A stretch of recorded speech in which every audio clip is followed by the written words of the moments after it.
Can you hear me? Yes. You'd be deaf if you didn't. The story I'm going to share with you is called The Tale of Chatalata. I was born in Seattle, Washington in 1950. And in 1956, my family relocated to Houston, Texas. And that was my introduction to racism and segregation, from which I don't think I've ever fully recovered.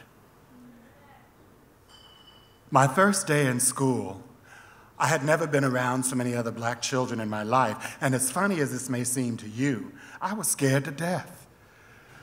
They were a little bit confused about me too, because they kept asking me, why do you have on white boys' clothes? Why do you talk like a white boy? You think you're better than we are just because you wear different clothes and you talk differently. Well, you're just as colored as we are. So there, you're no better at all. So lick on that. Wow. So my time in school was very unhappy and lonely, and unfortunately, the situation at home wasn't much better. One day, I just kind of felt I needed to know something about myself. And my grandmother said, I'm taking you downtown to buy you your first full suit for Easter. Boy, I was a clothes horse even then, so I was excited about it. So we get on the bus and we get downtown, and just as we're about to go into the front door of the big department store, I think Foley's was the name of it, this big white lumbering white security guard comes and says, you niggas know you ain't supposed to go in that front door. Get your ass in the back. Well, I felt like I was gonna throw up. I was frightened, I was scared, I was confused, I was embarrassed. And my grandmother squeezed my hand and she said, don't you fret, child. You hold your head up. Don't you let him see you cry. Little soldier that I was, I followed my orders. And my grandmother said, my name is Clotilde de Villa. This boy here is my grandson. And I brought him down here to get him a suit for Easter, and that's what I'm gonna do. And we're gonna walk through that door. And if you come anywhere near us, I'm gonna take this umbrella and cane you, boy. So we triumphantly marched through that door, and I got my first Easter suit.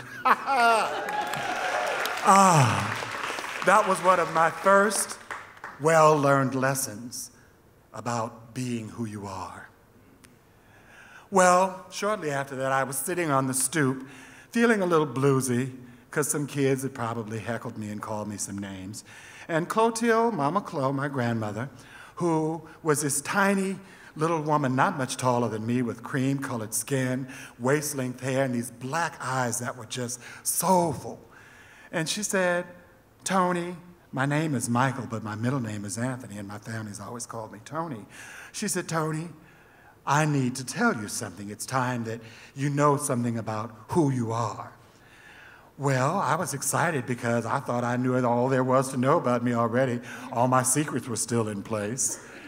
And she said, I'm going to give you your spirit name. I said, my spirit name? What is that? She said, well, in our culture, we're Creole. She said, a spirit name is what you give a child to help him understand who he is and to be a beacon light as he matures through life. I said, well, what's my name? She said, it's Chatalata. I said, well, what does it mean? She said, well, in our Creole language, it means maybe something like a particularly special child. And that's what you are to me. She said, Tony, I want you to understand this, baby. She said, God sends us dreams to show us what's possible. She said, but for it to become true, you have to believe it. I want you to believe your dreams, Tony, so that you can make them come true. Another lesson well learned. My grandmother's influence helped me to face the bullies at school, to endure the adversities of poverty and my wretched household. And she also inspired me to do well in school. I excelled, got accolades and honors, and developed an appreciation for the arts. I was the only one in my immediate family to graduate high school and go to college, where I also duplicated that success. But somewhere near the end of my freshman year, I discovered a difference about myself.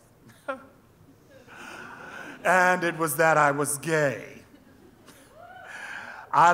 It seems kind of silly for me to say that now, I discovered it then. I think I must have always known it. And I'm pretty sure by then I had certainly been called a dick-eating faggot by somebody. So I was concerned about how I could tell my grandmother. Would it make her stop loving me? Would I still be Chatalata? Would I still be special? So my first thing was that summer vacation. I was going to go home, and I was going to summon all my courage and tell my grandmother that I was a faggot. I said, Mama Chloe, we need to talk. What is it, baby? I said, do you know the word gay? She said, yeah, being happy, having fun. I said, yeah, it means that too, but when they say gay people, she says, oh, you mean the girls who want to be boys and the boys who want to be girls? She says, I've known a few of them. I said, well, I'm one. I'm gay. And I braced myself, expecting to hear derision, disgust, and disappointment. But that formerly uneducated little woman looked at me with the eyes that she had always shown with such love toward me. And she said, boy, do you think you're telling me something I don't already know?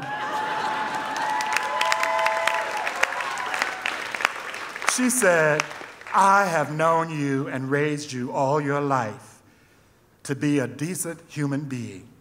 And so far in your life, you have made me so proud. She said, and what you are is just as much a part of who you are as anything else that makes you Chatalata. And you have nothing to be ashamed of. Wow.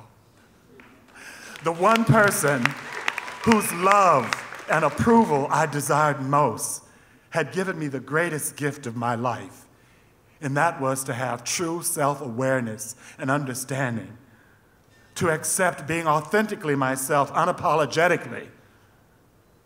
And then there was that one day in the summer of 1986. I was 35 years old and living a high life. I was a mid-level manager in a Fortune 500 company. I was just about to close on my fabulous condo. I had ordered this custom designed car from Europe that was going to be delivered on my 36th birthday later that fall. Quite an accomplishment for a little old poor black sissy from the segregated South in the 50s and 60s, don't you think? So I go to my doctor, and he says, Michael, you know, you've told me about your life, and I think it would be a good idea to get an HIV antibody test. Well, you must remember, this was in 1986, and the little that we knew about HIV at that time certainly did include people like me. That was something that happened to white gay boys in San Francisco.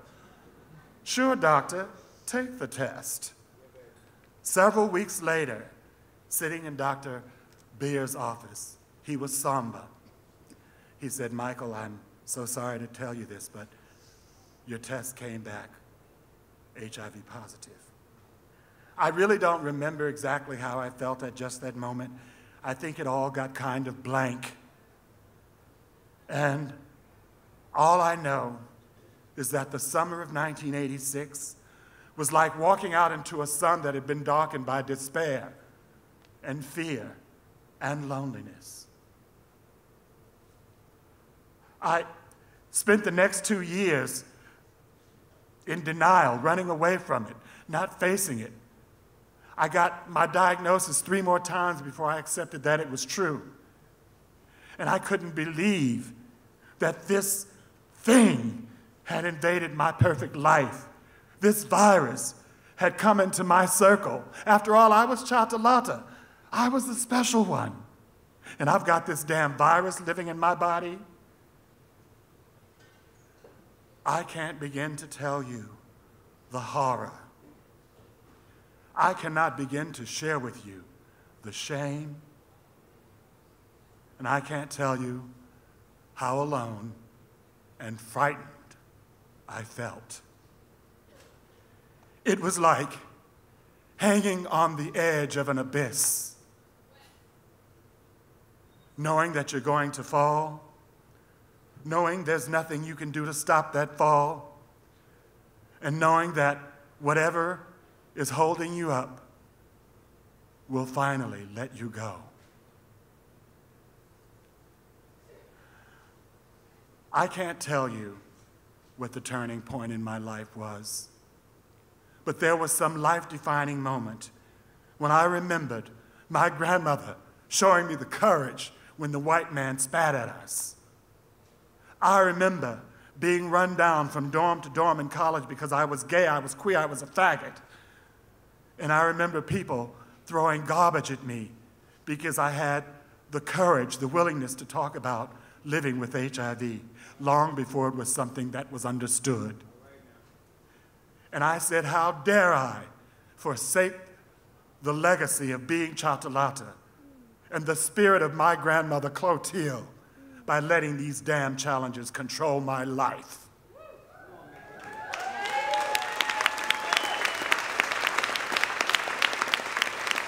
I am triumphant, not because I'm so good, and certainly not because I'm perfect, but I am triumphant because, as my grandmother always taught me, one of the things the human spirit has unrequitingly is an ability to prevail with grace.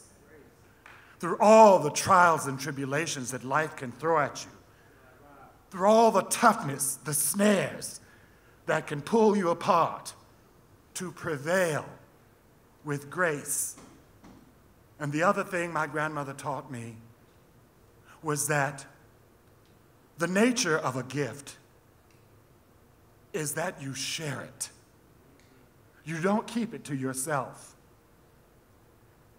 And so my strength, my power, my presence, I'm almost 70 years old, and every day I find a new adventure to make my life even more meaningful. And in the true spirit of what being Chatalata means, I want to share that gift with all of you in the remarkable way that my grandmother gave it to me. Thank you.